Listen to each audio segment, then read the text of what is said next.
Welcome to Snippets of Wisdom with your host, Dr. Mike Corral and Dr. Michael J. Murphy. Snippets of Wisdom is the boomer's gift to the next generation and to the world at large. Dr. Michael J. Murphy and Coach Dr. Mike Corral are experienced psychotherapists, writers, and healers who find the greatest satisfaction in sharing the benefits of a lifetime of struggle and learning. Coach Mike has spent decades spreading deep wisdom and supporting youth through the juvenile justice system. Dr. Michael has directed mental health services at many correctional centers and testified in countless trials as an expert in sex-related issues and mental illness. And he was one of the 500,000 humans at Woodstock. So now, please welcome the hosts of Snippets of Wisdom.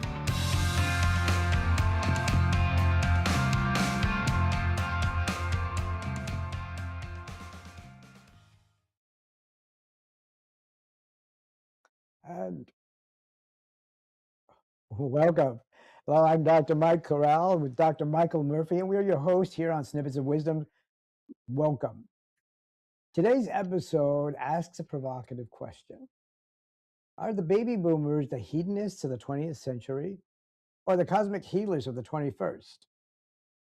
How do they fit into the modern interpretation of Edgar Cayce's prophecies? You remember Edgar Cayce? Especially the idea that 2026 marks a global awakening. Let's explore this with curiosity, compassion, and a little bit of generational honesty. So, just so we're clear, Edgar Cayce never predicted 2026, but modern interpreters have woven a lot of the themes in his work into a story that resonates with what's going on with us today. Building on these foundations, we're going to examine the narrative and how it has evolved today, blending prophecy with contemporary anxieties and hopes so that we can decide what we're going to do with it and how we're going to utilize it moving forward. So let's start by setting the stage for a deeper dive. Now we have, quite honestly, we have to talk about the boomer generation and how its contribution, how it came to be, and what its contribution is. Dr. Murphy, tell us a little bit about the two world wars, first of all, and how it spawned what is known today, as the baby boomer generation. Yes, it's great to be with you again this morning, Coach Mike, and I'm just so eager to talk about this topic because it's so relevant to the 70 or so million of us who remain on the planet, we boomers, who are really making some very important choices about how we're going to manage this segment of our lives. And one of the things that's really relevant to that, I think, is the topic that we're talking about today, and that is using the tremendous understanding and the interesting lifetime of Edgar Cayce, the so-called sleeping prophet, as a person who was seeking to interpret the meaning of this human experience, and in particular, our generation, the generation that was born and has lived from about 1945 or so through 1965, the boomer generation. And during that period of time, it's really important to understand that World War I and World War II had occurred, and these were events that were truly catastrophic. I mean, they were world organizing catastrophic events in which tens of millions of people died. It was really a tragic human catastrophe of the largest order that humanity had ever seen up until that day. Just tens of millions of people being systematically killed by virtue of violence and conflict on the planet Earth.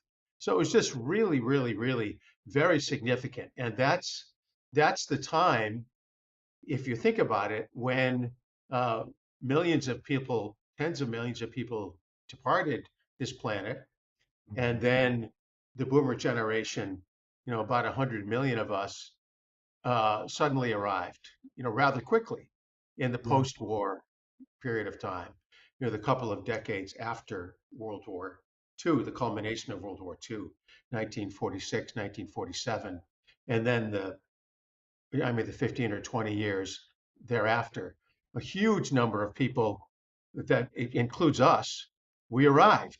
And so here we are, and we were faced with coming to grips with the psychological and emotional tragedy of Yeah. loss and violence that had just occurred, and then defining what we were going to do with our opportunity um, to live.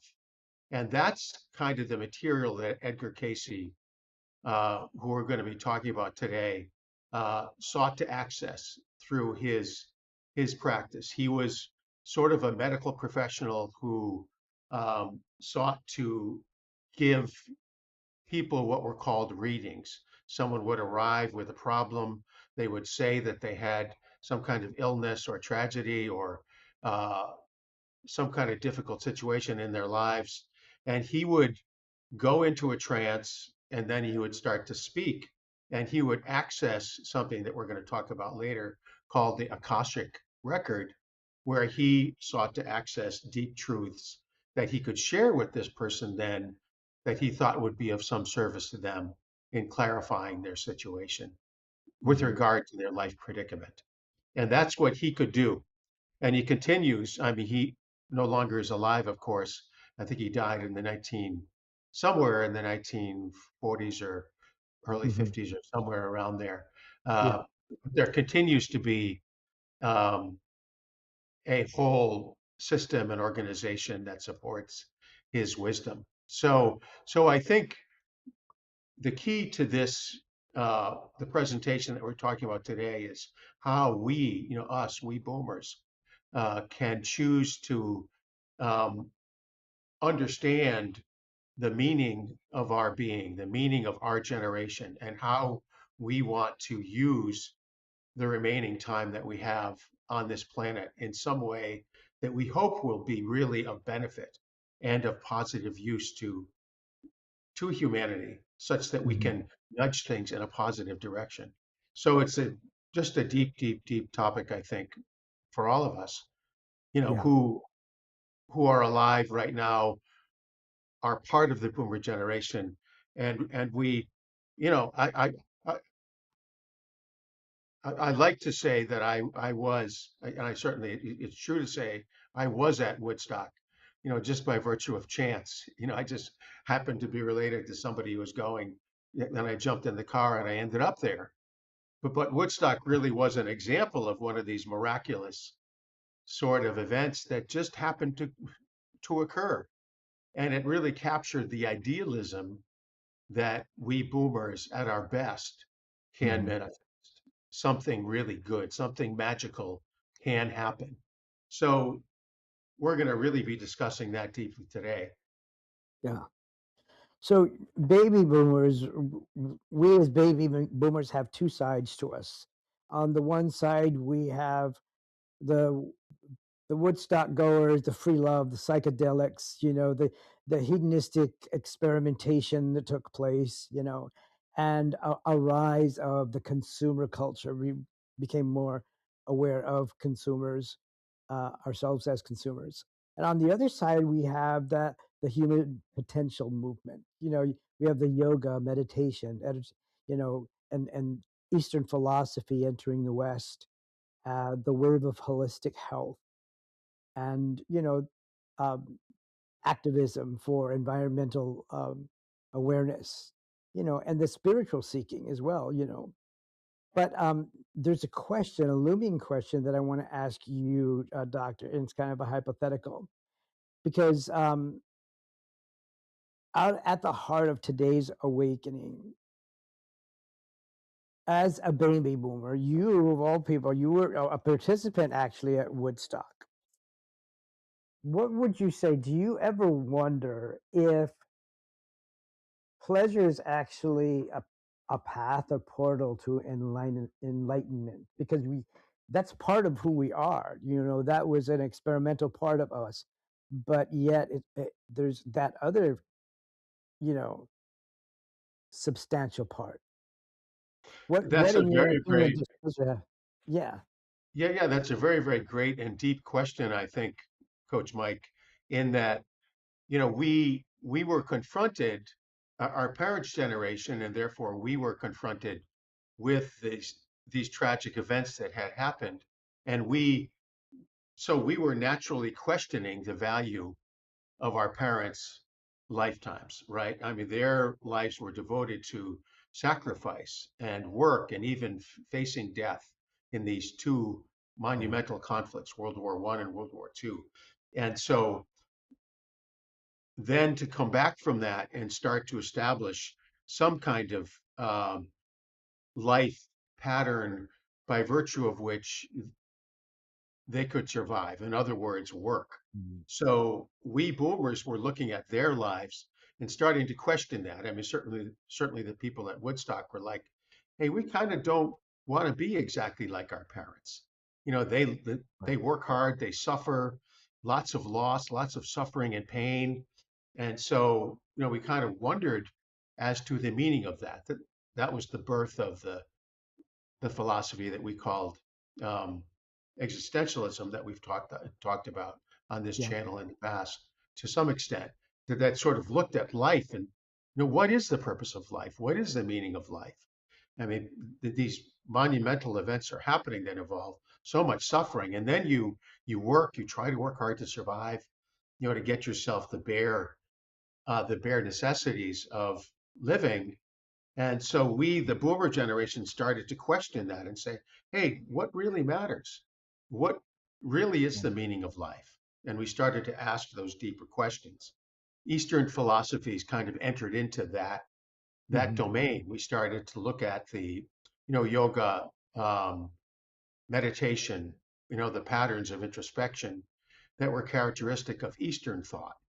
And certainly what happened at Woodstock kind of was a manifestation of that. People who were ready to live in communes and spend their time focusing on meditation and prayer and spiritual renewal rather than just the struggle to survive and to make progress or to be successful.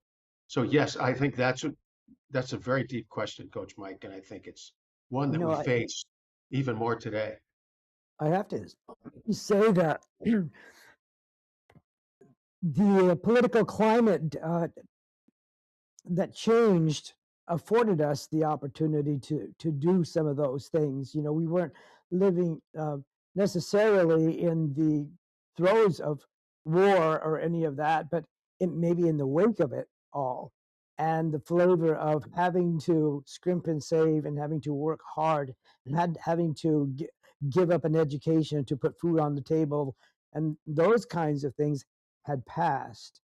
And so now, as a generation of experimenting people, and boomers are known for living in the extremes, but haven't we all lived in the extremes? Uh, uh, a world war is certainly an extreme to live in, and we adapted to that, the generations before us.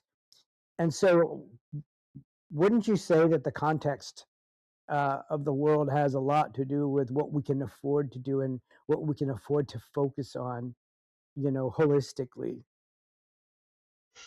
Right, you Don't bring you? up the issue of the extremes and the way that our boomer generation, us, really were somewhat predisposed to the extremes of pleasure, positive pleasure through drugs or alcohol or free love. I mean, all this sort of self-indulgence that seemed to characterize an aspect of the boomer generation, though not all of it, at the same time as the extremes of sacrifice, meditation, fasting, activities that involve spiritual self-examination that Mhm.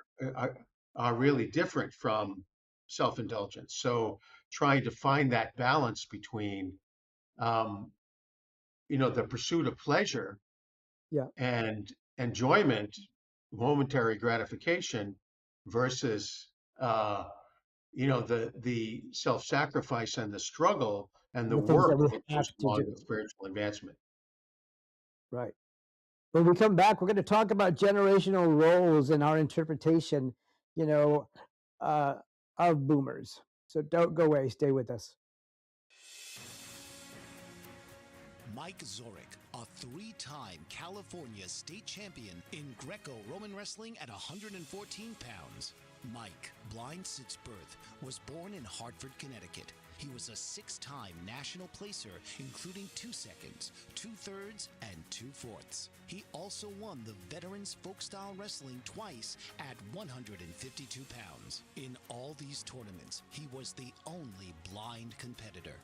Nancy Zorek, a creative spirit whose talents have taken her to the stage and into galleries and exhibitions in several states. Her father, a commercial artist who shared his instruments with his daughter and helped her fine-tune her natural abilities, influenced her decision to follow in his footsteps. Ms. Zorek has enjoyed a fruitful career doing what she loves. Listen Saturday mornings at 12 Eastern for the Nancy and Mike Show for heartwarming stories and interesting talk.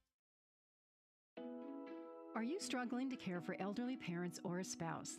Do you wonder if being a caregiver is making you sick? Are you worried about taking time off work to care for elderly parents and balance work, life, and caregiving? Has caregiving become exhausting and emotionally draining? Are you an aging adult who wants to remain independent, but you're not sure how? I'm Pamela D. Wilson. Join me for the Caring Generation radio show for caregivers and aging adults, Wednesday evenings, 6 Pacific, 7 Mountain, 8 Central, and 9 Eastern, where I answer these questions and share tips for managing stress, family relationships, health, well-being, and more. Podcasts and transcripts of the Caring Generation are on my website, PamelaDWilson.com, plus my caregiving library, online caregiver support programs, and programs for corporations interested in supporting working caregivers. Help, hope, and support for caregivers is here on the Caring Generation and PamelaDWilson.com. Welcome back. So here in this segment, we're going to explore how boomers have been portrayed across the decades, weighing our perceived pursuit of pleasure. In other words, our hedonism. People think that maybe our boomer generation was a little bit too hedonistic. But there is a good question, did that lead to enlightenment for us? Did that help us in any way? Did it help other generations to come in any way? We're going to discuss societal changes and expectations, how generational perspectives and are influenced by our generation. We also want to look at the influence that we have as a legacy, and how our generation is being interpreted and how it will contribute to the future. I know baby boomers responded to Edgar Cayce's legacy, among other people's legacy. Dr. Murphy, can you tell us a little bit about how people like Edgar Cayce are able to tap into these mystical resources, and how does it play out in our generation? Yes, that's a great question, and I think that really, unfortunately, there's probably so many answers to that question that it's hard to fix on one. What's coming to my mind is this wonderful book that many people probably know about called The Autobiography of a Yogi. It's something that I would urge everyone to read, and that has to do with a young man. He grew up in India to a relatively privileged family in which his father wanted him, sort of in the American tradition, even though they're in India, to become successful in the world in which the father was already successful, to succeed him in running a major railroad or something like that. So he wanted his son to pursue sort of the life of business and money and all that. And yet that is, his name was Yogananda. I mean, Paramahansa Yogananda, I believe was his full name. He wanted to become a yogi. So his father was not happy to hear that. And yet he insisted, and over a long struggle over many years with his father eventually gave in, and so he devoted his life to spiritual practice. which he found to be the most pleasurable thing that one could possibly ever seek to achieve. So it's important to understand that it's not either one or the other. That is that spiritual practice can be extremely pleasurable. I mean, sitting and meditating and doing breath work and doing yoga, these are practices that if you do them, you really do feel the rewards, the physical and psychological and emotional and spiritual rewards. Yeah. So someone like Yogananda, as he explained in his book, Autobiography of a Yogi, was someone who did that. And he actually went down that path, found a spiritual master, and he spent his whole life sharing the wisdom that he was able to incur over time. And so I think that's something that has a message for us as boomers.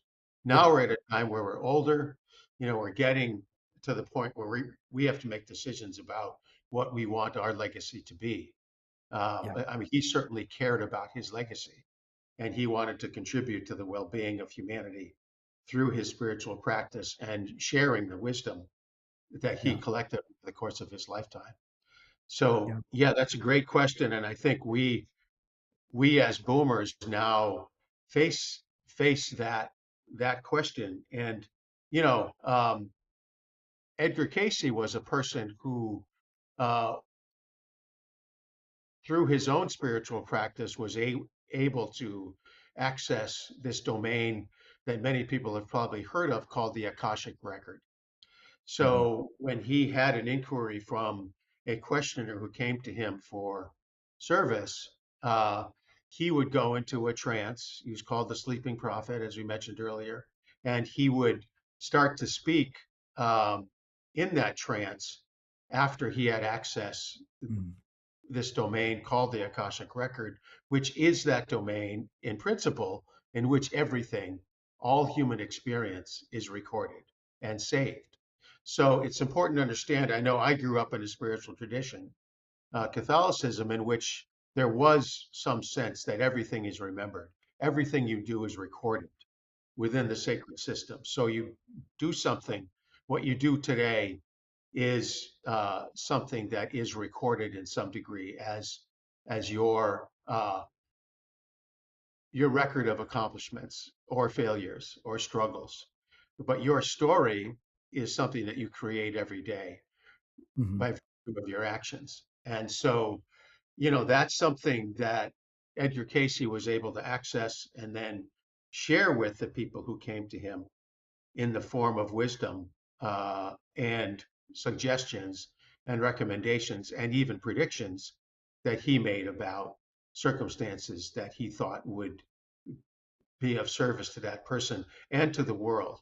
It's very important to understand that Edgar Cayce was an example of a person, like Yogananda too, I think, Yeah. who um, understood that this universe is a vibratory manifestation and that we ourselves as human beings are Mhm. vibratory manifestations. And so by tuning into that vibration and seeking to be more resonant with it, and yoga is nothing other, the word yoga means union. So it really only means union with that vibratory process. By practicing yoga, you literally unify your own energy, your own human energy, with the process of that higher energy that is the universe itself, the manifestation of the universe itself. So that through meditation, through yoga, through exercise, through prayer, there are many forms of uh, that this pursuit of wisdom and understanding may take. And Edgar Cayce was someone who did a wonderful job of offering this to people over the course of many decades. And Mhm. hopefully, we boomers can do the same when we make this choice about what we're going to leave behind Yeah. for the coming generations. There were three things that Edgar Cayce kind of sparked or triggered in our generation. One of them having to do with climate change, our anxiety around climate change, and this kind of a generational reckoning that we've all experienced, questioning our activity, our behavior with regards to how we treat the earth and how we're what kind of stewards we are over the earth, so to speak. Um, can you talk a little bit about that and how that is developed into uh, a desire for us to reconcile, if you will? Yes, I think, something that we can talk about, I think, is the practices that we can engage in order to ourselves be able to access this higher order of wisdom, which some people call the Akashic record or universal wisdom. And I think that one of the things that people do, I remember there was a story when I was in graduate school. There was a close friend of mine who was a devotee of Edgar Cayce. And one time he came by my house and he mentioned that he had been fasting for 6 days. So this is a pretty long time ago, before people really had gotten into fasting, which has become much more popular today. Yeah. Now people understand that fasting, as has been known for literally for hundreds and hundreds of years. People have fasted for the purpose of accessing a higher level of spiritual being, for for getting more deeply in touch with an element of or an aspect of the universe that seems to be more uh, deeply spiritual. And that's certainly Jesus Christ. You hear about the time when he fasted for 40 days and 40 nights, and there's a whole story associated with that. But that long period of fasting really was a part of his process for cleansing himself and Mhm. readying himself for what ultimately was the ultimate sacrifice on his part as a means of raising his level of consciousness. So Mhm. fasting, certainly yoga, um, breath work, there are many forms of practice that one can engage in order to raise one's level of consciousness. And Edgar Cayce did many of those things. And this friend of mine, as I mentioned, fasted for 6 days, and he really felt that sense of euphoria that one feels with extended spiritual focus, if you will. And I Mhm. think that is a real crossroads that we face as a boomer generation. We have the remainder of our lives. Many of us, fortunately, like you and I, are still very healthy. We have a bunch of time left. How are we going to use this time to serve uh, the planet Earth, our Yeah. families, our communities, the universe itself? I mean, certainly Edgar Cayce believed that if we manage our energy in a positive way, that positively affects the planet itself. It affects, to some extent, the universe itself, how we manage our personal energy. And so that's the decision that we face every day. And we really need to make that choice. As you said earlier, we either can uh, make that that choice, or it will be made for us. Either not making a choice is itself a choice. So, yeah, That's so right. so we face this, and I think it's a critical and really wonderful opportunity for us as boomers to devote our energy and our understanding in the most positive way possible. I thank you for that. That's really important for all of us to realize, because is our generations behind us that are going to be affected by not only what we say but how we behave, and the footprint, that the social footprint that we leave with our life choices. When we come back, we're going to talk about the implications and future outlook, um, and the awakening that has taken place not just for our generation but the generations coming. Don't go away. Master of words, powerful player. What life-changing words can Dr. Janet Smith Warfield pull out of her magical toolbox that just might mysteriously open a door you never knew was there? A door to free yourself from fear forever. Transform your rage into right action. Release your guilt. Position you into a life of freedom, purpose, passion, power, and peace. All quite suddenly, unexpectedly, and almost miraculously, with no effort on your part. Join Dr. Janet on Dancing with Words, Dancing with Wisdom, as she and her guests show you how words map our experiences, immersing you in a sound bath that relaxes your muscles, opens your mind, and supports you in co-creating your extraordinary life.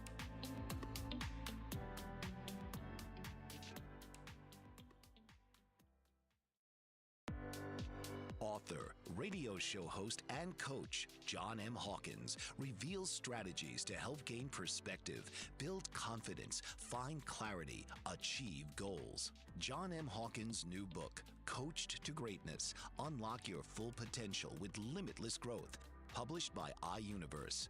Hawkins reveals strategies to help readers accomplish more. He believes the book can coach them to greatness.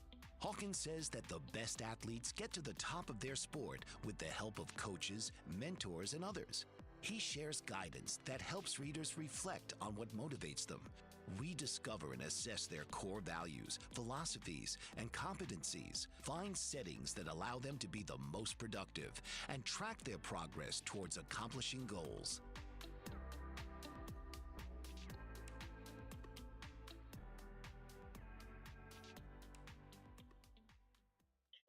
Welcome back.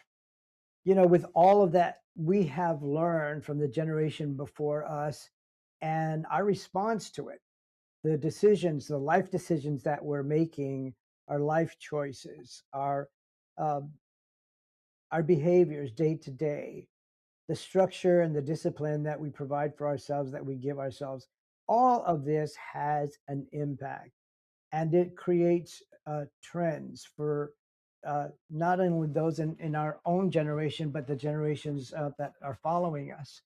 And it's important for us to keep an eye on what is trending, not for the sake of following the trends, but for the purpose of gauging the outcome, gauging the trajectory of our behavior, our choices.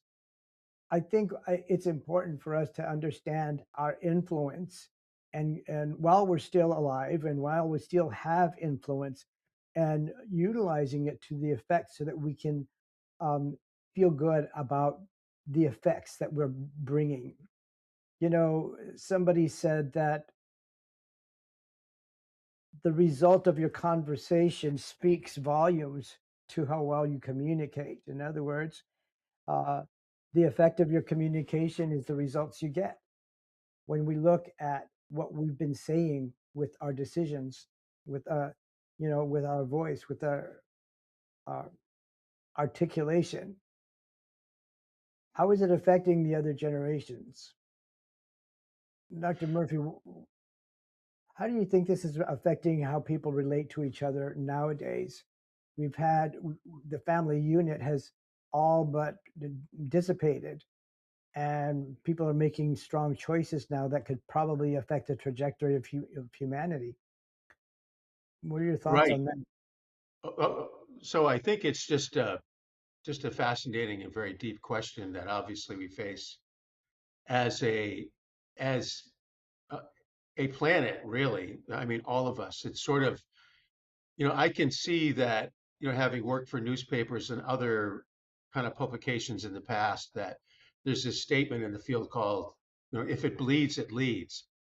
And what that really means is that areas of publication and areas of media tend to seek out and promote sensational stuff, Yeah. which oftentimes includes violence. So violence is a way of getting attention, oftentimes for many people. And there's this thought, and I have seen this in my practice as a psychologist, in various settings as well, is that people tend to engage in acts of violence, even against themselves or others, for the purpose of gaining some degree of notoriety. If you look at movies and films, and a lot of them are organized around themes of violence and Mhm. sensational, uh, True crime is big nowadays. all of it. And when Yeah. I come home, I talk to people and I say, I work as a forensic psychologist. They're fascinated by this, by the violence of it and all that they think goes on, when in fact, those are really not accurate renditions at all. So I think that Mm. one of the things that we really face now is really working to change that and say, let's take the worship of violence and the kind of retributive violence that oftentimes can be described as vengeance. Let's try to take that out of our culture.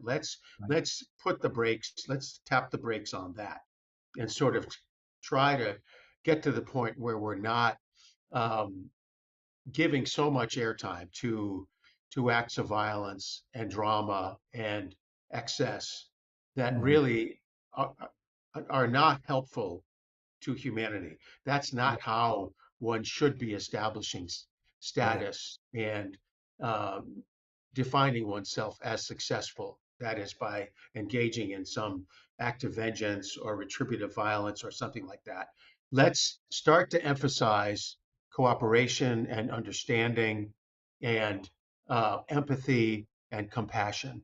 Let's Yeah. try to emphasize those things, Right. self-awareness and awareness of the interior world of others. And when we do that, I think we will find that if we just do that one act, if we work each day to be as um, deeply aware of the inner worlds of others as we can possibly be, we will find that the world itself will start to change and will start to evolve in a positive direction when we're all pulling in the same direction. And that is to elevate the level of humanity.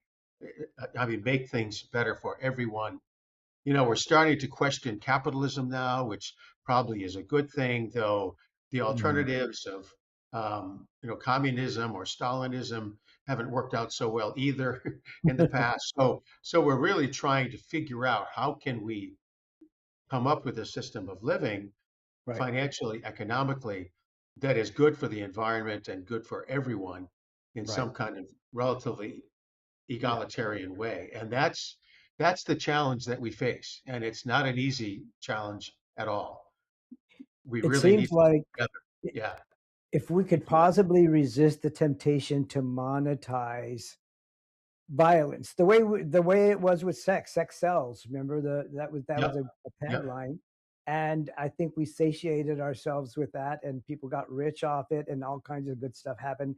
And now they're marketing violence as one of those things with true crime, things that are just kind of podcasts that are able to just uh, pull people in with a curiosity. But why do we need to know the gruesome details about how someone suffered? I don't understand, especially if there's nothing that we can contribute to help, unless we decide for ourselves that violence is not an answer, and we're better off, um, monitoring ourselves and what we can do to make the world better instead of focusing on how it was not. I know it may sound simplistic, but you know, aren't there things that we can do to resist the temptation just because it's marketable, just because we can profit from it? Why do we have to go there? Right. So in the past, I think in our parents' generation, way back in the 1950s and 60s and times like that, there were organizations that would set boundaries around that, right? So if there was Right, a movie that came up in the theater that seemed to be excessively lurid or violent, then the spiritual leaders of the community would say that's not something you should go see.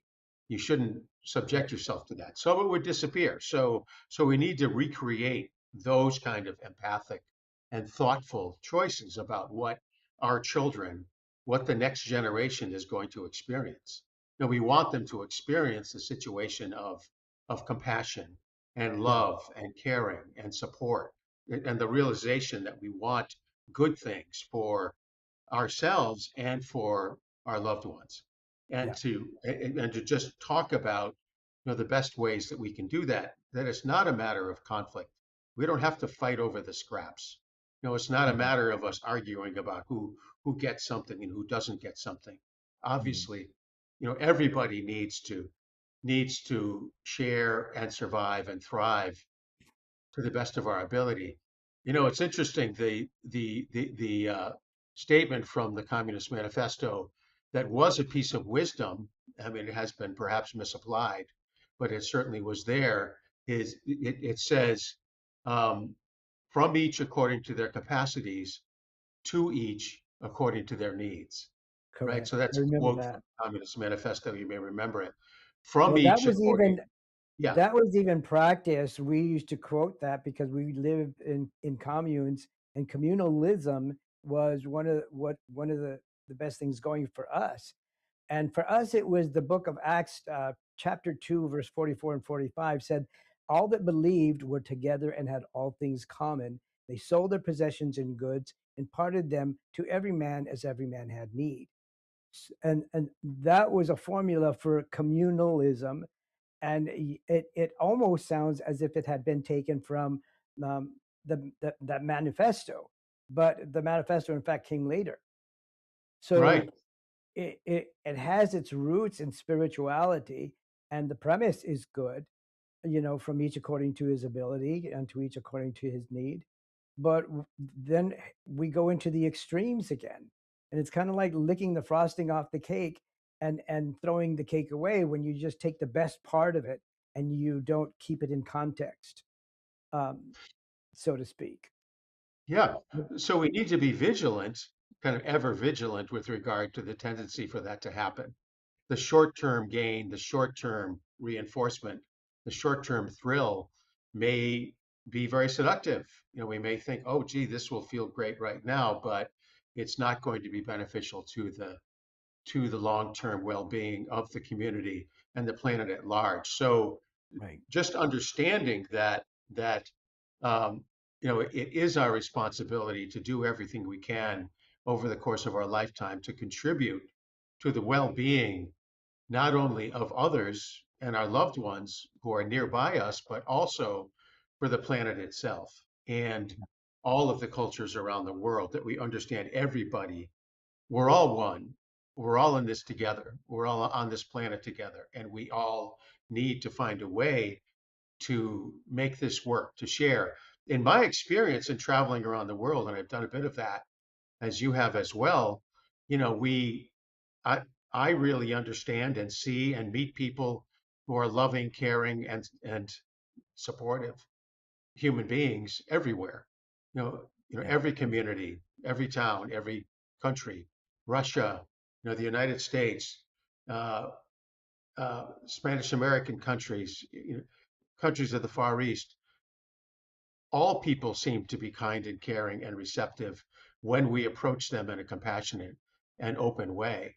And it seems like we just need to do that and understand that if we do that, the results will start to flow back for us and for them. So Yeah. that's the key. And there's many ways down that path. And Yeah. certainly some of the things we've talked about today have been a part of that. Fasting, meditation, yoga, exercise, and meaningful work. I mean, work that involves caring for others, as you have throughout your life. I mean, you've Yeah. sought to bring uh, care and comfort to others. And if each of us do that to the best of our ability, the world will be a better place. Absolutely. When we come back, we're going to talk a little bit about how we can use rapport, building rapport with each other as a nation, as communities, as families, as friends, and how it can contribute um, to a legacy for other generations. So don't go away. Are you struggling to care for elderly parents or a spouse? Do you wonder if being a caregiver is making you sick? Are you worried about taking time off work to care for elderly parents and balance work, life, and caregiving? Has caregiving become exhausting and emotionally draining? Are you an aging adult who wants to remain independent but you're not sure how? I'm Pamela D. Wilson. Join me for the Caring Generation radio show for caregivers and aging adults, Wednesday evenings, 6 Pacific, 7 Mountain, 8 Central, and 9 Eastern, where I answer these questions and share tips for managing stress, family relationships, health, well-being, and more. Podcasts and transcripts of the Caring Generation are on my website, PamelaDWilson.com, plus my caregiving library, online caregiver support programs, and programs for corporations interested in supporting working caregivers.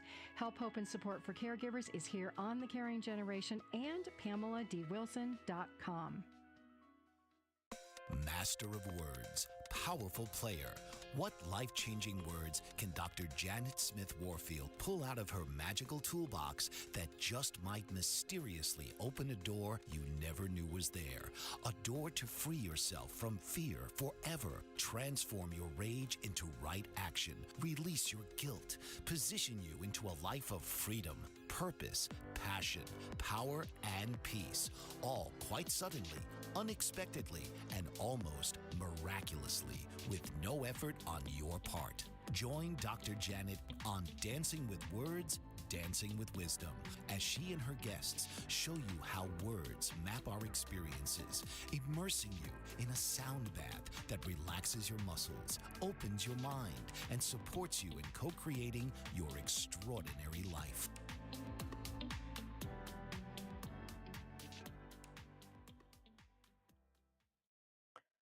Okay, well, thank you for staying with us. This is an important time in our life as a nation, as a world. And, we used to rely on uh, our external authorities, our institutions, our churches, our schools, our political arenas and platforms to tell us what was okay to do and what was not okay to do. And from there, it moved into the family units and family values that we relied upon to know what is right and what is wrong and make those decisions. Unfortunately, however, nowadays it's trickling down to the individuals. And now it's our responsibility as individuals to decide what do we believe is good and right, and what do we believe will perpetuate life, and abundant life, and life with a quality to it that is sustainable. We as individuals have to understand and make our decisions based on what our heart tells us, on what our soul tells us, um, instead of relying on external forces. Because what happens is we become the external force. By the decisions we make today as individuals, we become a force because people will emulate us. People will be attracted to the way we do things and will begin to emulate us as examples.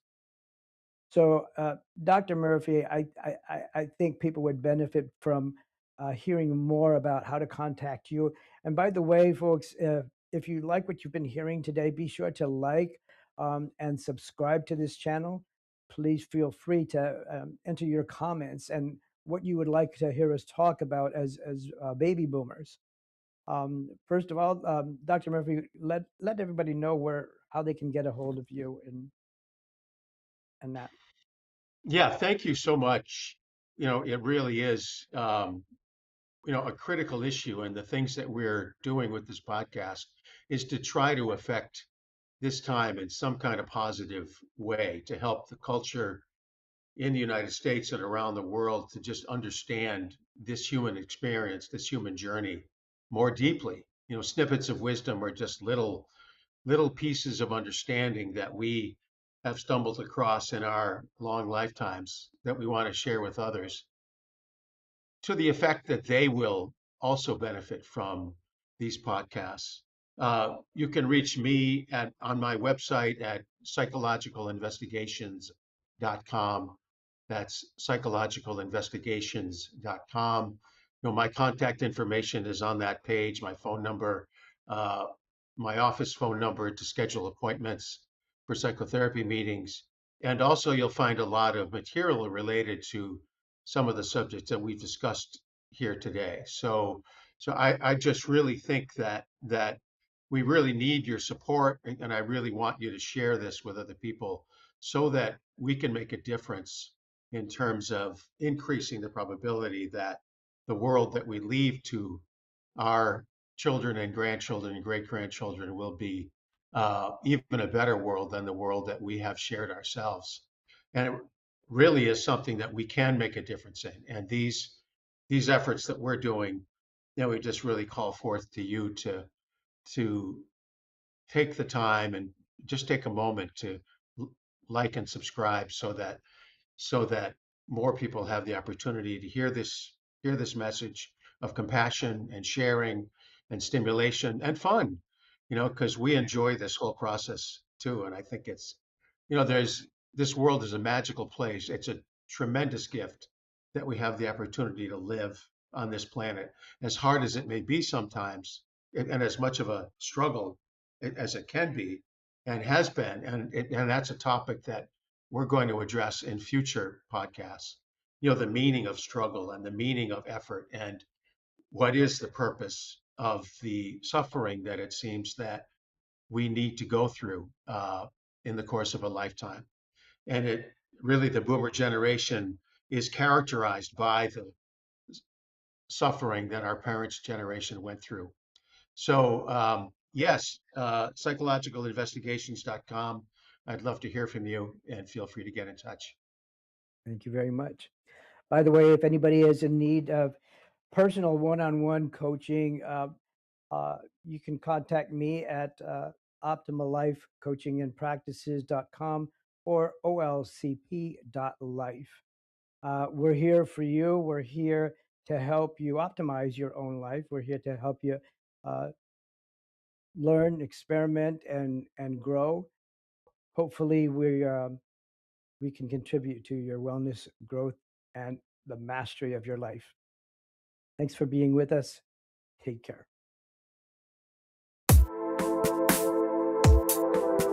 This has been Snippets of Wisdom with hosts Dr. Mike Corral and Dr. Michael J. Murphy. Tune in and learn about the primary issues facing our society today and find the best chance of securing a stable and prosperous future. Snippets of Wisdom will enrich your life and the lives of all of your loved ones.